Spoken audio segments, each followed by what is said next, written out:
Good morning, students. Welcome you all to my YouTube channel PSC Academy Kurukshetra. My dear students, today I am here to discuss the most important topic, and this topic is based on the concept of image formation by concave mirror. बहुत ही important topic है and this topic I have taken from class 10th chapter 10th light reflection and refraction. इस तरह के जो topics हैं image formations के, ये आपके फाइनल एग्जाम में 3 मार्क्स के एटलीस्ट 2 क्वेश्चंस आपके बोर्ड एग्जाम में पूछे जाते हैं।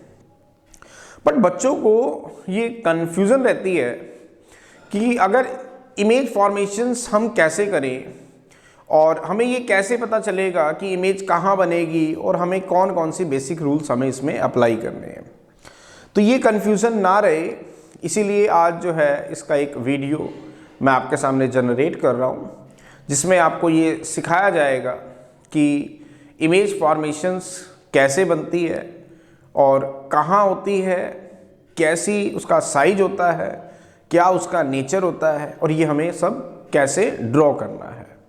तो आज का हमारा टॉपिक है image formation by concave mirror, जिसमें हम बात करेंगे when the object is at the focus of A concave mirror. तो आज का हमारा जो टॉपिक रहने वाला है बड़ा ही इंपॉर्टेंट है आपके एग्जाम पॉइंट ऑफ व्यू से, और जल्दी ही इसका वीडियो मैं आप तक शेयर भी कर दूंगा। The topic is image formation by concave mirror when the object is at the focus of the concave mirror। कि इमेज फॉर्मेशंस को बताओ जब आपका ऑब्जेक्ट कहाँ पर है, फोकस पर है। लेकिन बहुत बच्चों को इस चीज़ का भी नहीं पता होता कि एक्चुअल में कनकेव मिरर है क्या और इसको कैसे फॉर्म किया जाता है। तो सबसे पहले स्टार्ट करने से पहले मैं आपको यही समझा दूँ कि कनकेव मिरर क्या होती है और कैसे इसका फॉर्मेशन किया जाता है। तो कनकेव मिरर बनाना सीखते हैं। सबसे पहले आपने क्या करना है, first you have to take a hollow sphere. सबसे पहले आप क्या करेंगे, एक होलो स्फीयर लेंगे। This is the hollow sphere, जिसका सेंटर पॉइंट है, मान लेते हैं O, जिसको मैं सेंटर ऑफ कर्वेचर भी कहता हूं, नॉट सेंटर ऑफ कर्वेचर। आप सिंपली अभी यही ध्यान रखें, this is the hollow sphere जिसका सेंटर पॉइंट है O। अब आपने क्या करना है, इसका एक छोटा सा पोर्शन आपने कट करना है। सपोज ये पोर्शन इसका मैं कट करता हूं। अभी ये छोटा सा पोर्शन मैंने आपके सामने कट किया है। अब हम क्या करेंगे, ये जो छोटा सा पोर्शन हमने कट किया है इसके ऊपर कोटिंग करेंगे। अब जब आप कोटिंग करेंगे तो कोटिंग कैसे करनी है कि जब आप कोटिंग कर रहे हैं तो जो रिफ्लेक्टिंग सरफेस है वो toward the centre of the sphere होना चाहिए। अगर reflecting surface toward the centre of the sphere है तो आपका बनेगा कनकेव मिरर, जिसको सरल शब्दों में हम कहेंगे concave mirror are those mirror in which the reflecting surface is always toward the centre of the sphere of which the mirror is a part. Means concave mirror का फॉर्मेशन करने के लिए, दोबारा सुने, आपको एक होलो स्फीयर लेना है, उसका एक छोटा सा पोर्शन आपको कट करना है, देन आप कोटिंग करेंगे और कोटिंग इस हिसाब से करेंगे कि उसका जो रिफ्लेक्टिंग सरफेस है, suppose this is the reflecting surface and this reflecting surface is toward the centre of the sphere. तो अब हम इसकी डेफिनेशन को एक बार दोबारा सुन लेते हैं। What is concave mirror?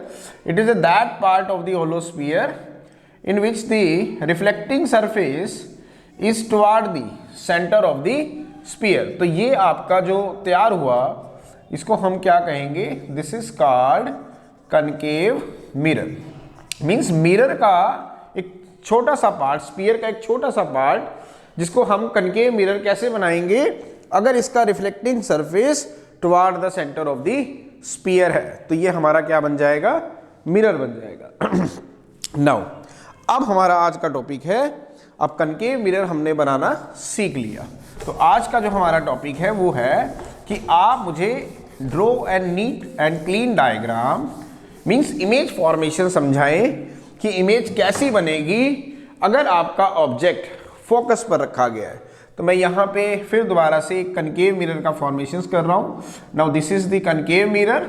It is that part of the spherical mirror whose reflecting surface is toward the centre of the sphere. तो दिस ये मैंने कॉटिंग कर दी जिसका रिफ्लेक्टिंग सरफेस कहाँ पर है, toward the centre of the sphere, whose reflecting surface is toward the center of the sphere. Now this is the concave mirror. It is that part of the spherical mirror whose reflecting surface is toward the center of the sphere. Now this is called pole. इसका जो centre point है, मैं यहाँ पे एक line draw कर रहा हूँ, स्ट्रेट लाइन, जो कि centre of curvature, this is the centre of curvature. Suppose इसका जो होलो स्फीयर जिससे कट किया गया उसका जो सेंटर पॉइंट है वो ये है, that is the centre of curvature and this is the focus point से F. अब एक लाइन जो इससे पास होती हुई जाएगी, किससे, सेंटर ऑफ कर्वेचर से, प्रिंसिपल फोकस से एंड द पोल से, that is called principal axis. उसे हम क्या कहते हैं, principal axis. This is called principal axis. Now what is principal axis?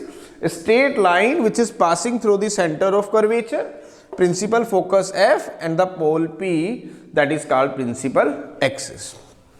अब हमने ऑब्जेक्ट कहाँ रखा है, इमेज इसके ऊपर, फोकस के ऊपर. Now this is the object. तो अब ये आपको पता होना चाहिए डायग्राम बनाने के लिए, the image will be formed at, the image will be formed at, पहला पॉइंट, जब आपका ऑब्जेक्ट प्रिंसिपल फोकस पे रखा जाएगा तो आपकी इमेज कहां बनेगी, एट इन्फिनिटी, इन्फिनिटी पे बनेगी. सेकंड पॉइंट कहां बनेगी, हाईली इनलार्ज्ड होगी, हाईली इनलार्ज्ड, और कैसी होगी, मैग्नीफाइड. दोबारा सुने, जब आपका ऑब्जेक्ट फोकस पे रखा जाएगा तो आपकी इमेज कहां बनेगी, इन्फिनिटी पे बनेगी. सेकंड पॉइंट, हाईली इनलार्ज्ड होगी और मैग्नीफाइड होगी. तीसरा पॉइंट कैसी होगी, real and inverted, real and inverted. दोबारा सुने, जब आपका ऑब्जेक्ट प्रिंसिपल फोकस पे रखा जाता है तो आपकी इमेज, फर्स्ट पॉइंट, कहां बनती है, इन्फिनिटी पे बनती है. सेकेंड पॉइंट, हाईली इनलार्ज्ड होती है और मैग्नीफाइड होती है. तीसरा पॉइंट, रियल एंड इन्वर्टेड होती है. तो लो, ये ऑब्जेक्ट हमने फोकस पर रख दिया. अब हम इमेज फॉर्मेशंस करेंगे. तो ध्यान से देखें, मैं कुछ एक बेसिक्स रूल्स लगाऊंगा. पहला बेसिक रूल आप जान चुके हैं, जब भी आप किसी भी रे को सेंटर ऑफ कर्वेचर से पास करते हैं तो वो रे जैसे जा रही है वैसे ही वो वापस भी आ जाती है. मान लो मैंने एक रे को यहाँ फॉल किया तो ये रे वापस ऐसे ही आ जाएगी, मीन्स सेंटर ऑफ कर्वेचर से पास हो जाएगी. सेकेंड पॉइंट, जब आप rays parallel to the principal axis होगी तो वो रे आपकी कहाँ से पास होगी, वो रे आपकी फोकस से पास होगी. तो दिस इज द इन्फिनिटी. क्या ये रेस कभी ज्वाइन होंगी, नहीं. तो इमेज कहां बनी, इन्फिनिटी पे बनी. कैसी बनी, हाईली इनलार्ज बनी और मैग्नीफाइड बनी. तीसरा, रियल एंड इन्वर्टेड बनी. दोबारा सुने, जब आपका ऑब्जेक्ट फोकस पे रखा जाएगा तो पहला, आपकी इमेज इन्फिनिटी पे बनेगी. दूसरा, हाईली इनलार्ज्ड एंड मैग्नीफाइड होगी. तीसरा, रियल एंड इन्वर्टेड होगी. तो ये ऑब्जेक्ट मैंने प्रिंसिपल फोकस पर रख दिया. तो अब हमें इमेज कहां बनानी है, इन्फिनिटी पे बनानी है. तो हम कैसे बनाएंगे, एक रेज हम बिल्कुल ऐसे गिराएंगे कि वो वापसी में सेंटर ऑफ कर्वेचर से ही पास हो, बिना किसी डेविएशन के. सेकंड, जब ये ray parallel to the principal axis होगी तो इसके रिफ्लेक्टिंग सरफेस पे स्ट्राइक करने के बाद it will be pass through the principal focus. तो अब ध्यान से देखें, ये जो दो पैरेलल रेज जा रही है ये हमें कभी भी मिलती हुई नजर नहीं आएगी. तो दिस इज द इन्फिनिटी. तो इस तरीके से हमें इमेज फॉर्मेशंस को ड्रॉ करना है। बहुत ही इम्पॉर्टेंट है, सिर्फ आपको कुछ एक बेसिक्स पॉइंट्स ध्यान रखने हैं इमेज फॉर्मेशंस के लिए, और बड़ा इजीली से आप इस इमेज फॉर्मेशंस को ड्रॉ कर सकते हो। इम्पॉर्टेंट ये इसलिए है क्योंकि बोर्ड के एग्जाम में ये क्वेश्चंस डेफिनेटली पूछे जाते हैं, और अगर आप इसे अभी के लिए लेफ्ट कर देंगे कोई बात नहीं, डोंट वरी, लेकिन फाइनल में आप जब हायर स्टडीज़ की तरफ जा रहे हैं और if you have two of the science, तो इसका एक पूरा पेपर आपको फेस करना होगा। तो हम तब प्रॉब्लम में क्यों आए, क्यों ना बेटर है कि हम आज ही इस चीज़ को समझ लें। तो इसीलिए आज इसका एक वीडियो जनरेट किया गया है, ताकि ये जो फोबिया है इमेज फॉर्मेशंस का, ये बच्चों के दिमाग से निकल पाए और बच्चे इस इमेज फॉर्मेशंस के कंसेप्ट को अच्छे से समझ पाए।